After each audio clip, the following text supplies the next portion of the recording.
And joining me now is the Conservative candidate for Warminster Without, Fleur de Rhe Philipe. Thank you for coming in, Fleur. A pleasure. First of all, could you just explain, it's a little bit of an unusual name, isn't it, Warminster Without? Which area do you cover around Warminster? Basically, the villages to the north, west and south of Warminster. Anything from Upton Skidmore, round through Maiden Bradley, down the Deverell Valley, as far as Sutton Venie. So quite a wide area. Very wide area, yes. Yeah. Why should the residents of that area choose you on the 4th of May? That's a very good question. I hope they still do. I hope I've stood up for the villages. I've used the area board grant system to get very necessary improvements to village facilities, like village halls and playing fields. I think I stand up for my area.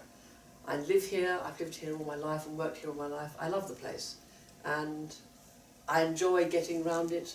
I don't see as many people now as I used to because I don't drive anymore, but I hope they will stick with me.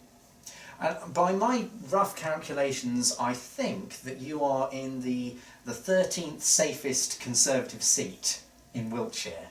That's by your nice to majority. know. So are you feeling confident? I never do. I hate elections. You are putting your ego on the line, and yes, it'd be even worse if you lost being the 13th Conservative seat. It would be a terrible disgrace and I would be very embarrassed. Right. But you never know with elections, as we found out a lot recently, nationally and internationally. So you talked about the fact that your area is rural, and one of the big things is rural services. And there's been a lot of Wiltshire Council's had its budget from the central government cut. What effect is that having on services in the rural areas? We have less money to spend and more services to spend it on.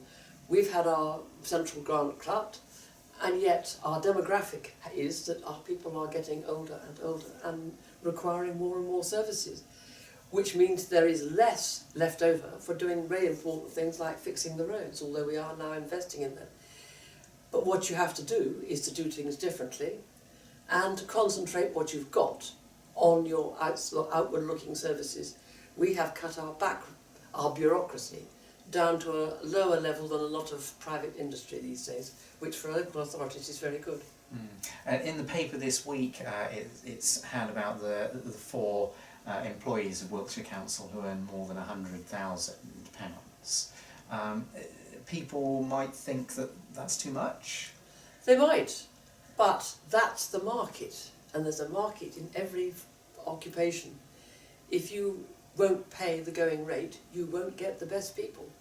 And what we do have is a very low turnover amongst our officers, which means that you've got the best and they want to stay because it's a good place to work. And one of the things I was really pleased about recently was that Wiltshire's council was voted in some poll as the best place to work for local government. So we were quite chuffed about that. I can't understand why people feel like that, but it is a market, and if you don't pay the going rate, you won't get the people. Now you sit on the cabinet of Wiltshire Council, and Baroness Scott now has got 2 roles. Is she going to carry on being council leader? I hope she does, until she feels that the 2 roles are too much. No, at the moment she spends her mornings at County Hall, on Mondays, Tuesdays and Wednesdays, goes to London in the afternoon. She works her socks off, the colloquial expression, but Jane does both jobs and does them well, and yes, she can do it. And I hope that her cabinet supports her in that, because she's good at it. Are you hoping to be on it? Of course. Anybody would be. But whether I will be, that's entirely up to Jane, if Jane is re-elected as leader of our group. But I hope she will be, because she has done very well for Wiltshire.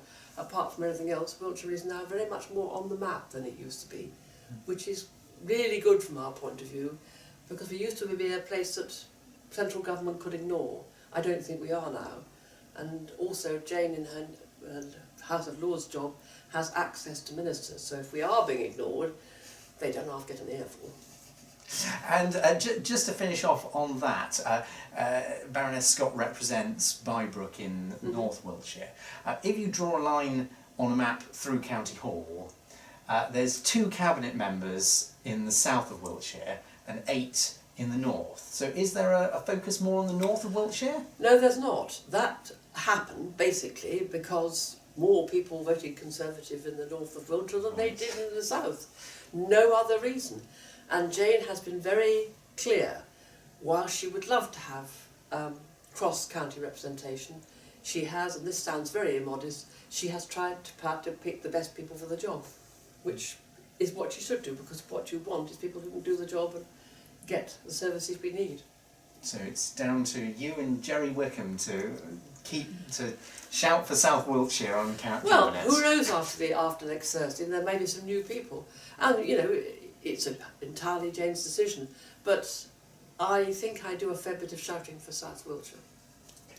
And just to finish off, the one question that I'm asking everybody, the same question, which is, if you could pick one thing that you'd like to achieve if you're re-elected over the next 4 years, what would it be?